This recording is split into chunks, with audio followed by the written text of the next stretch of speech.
Please be ready for dictation of transcription number 302 from Sir Kailash Chandra's magazine. 5 seconds to go.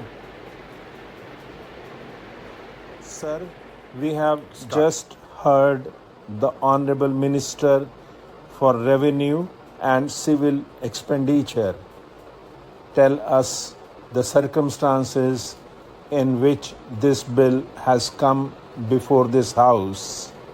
He has also told us that it is one of the very important items of revenue so far as the states are concerned.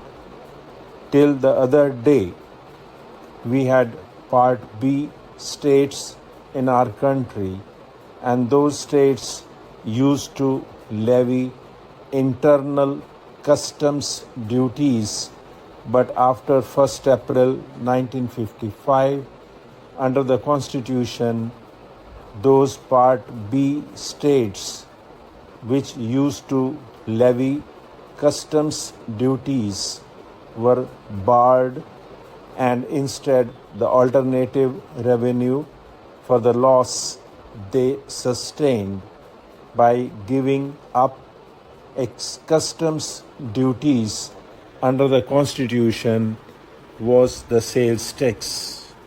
I can say from my personal experience that as far as Rajasthan was concerned, when we gave up the customs duties, we were very much afraid about ways and means of filling up the gap, but it was a matter of satisfaction that during the course of a year or two, by levying this sales tax, we were to a very great extent able to make up that loss which we had sustained by giving up the customs duties.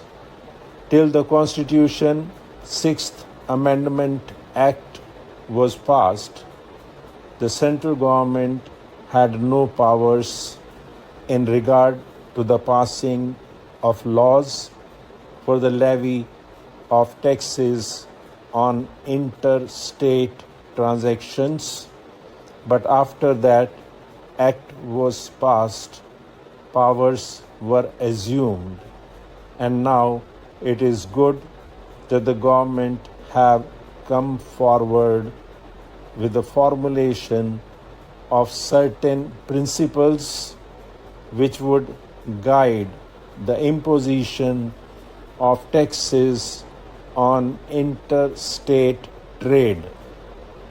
Under the last amendment of the Constitution, government have taken power to define as to what will be an interstate transaction, and also to prescribe the rates of sales tax to be levied on such transactions.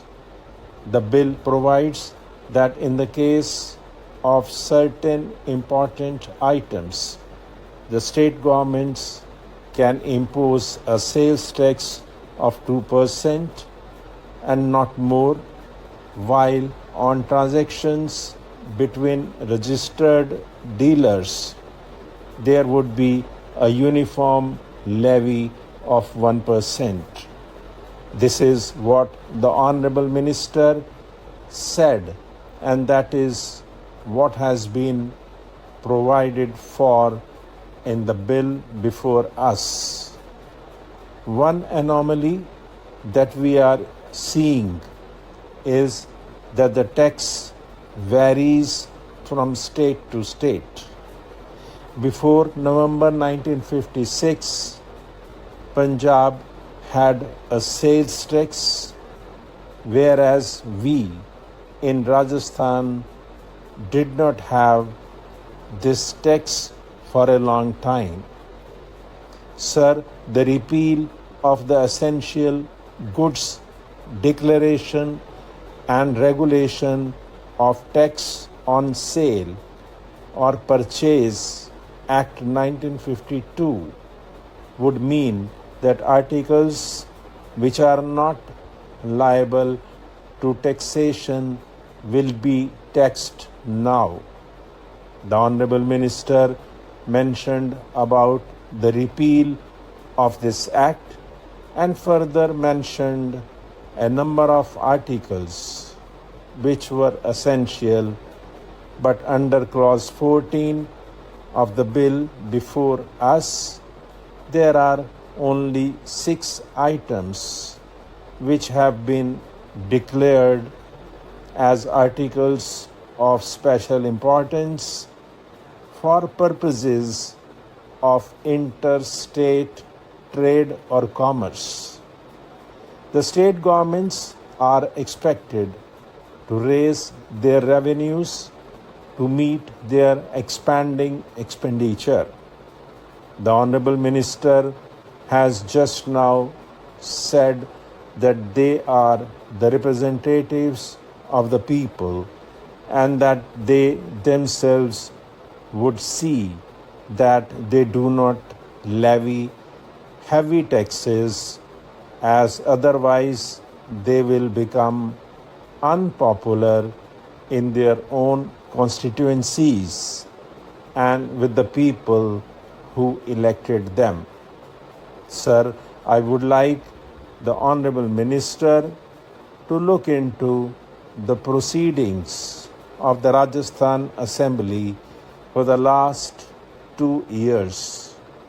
In a hurry to raise money, they had passed certain bills imposing tax on the sale of certain articles.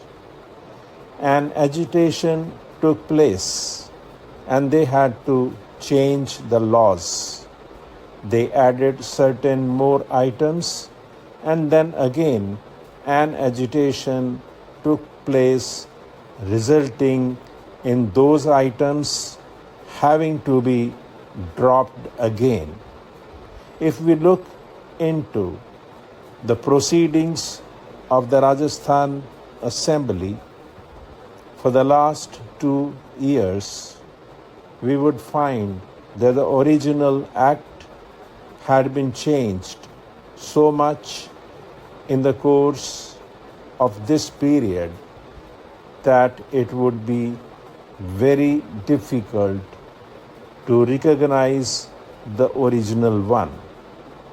So long as there is a one-party government in this country, this sort of argument would not carry weight. When there are 2 parties equally balanced, then this argument would count, but in the present circumstances, this argument will not count. I would like in this connection to know from the Honorable Minister as to whether government have got power to add any items to the list included in clause 14 if they consider that certain states are levying a heavy sales tax on them without, of course, amending this bill. If they have not got such powers, then this will naturally go against the interests of the people. Lastly, I come to the question of food grains.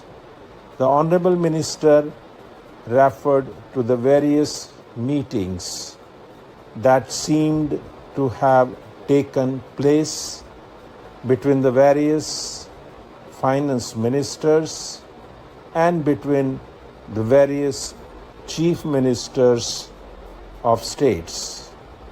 They were very adamant that these items in clause 14 should not be expanded.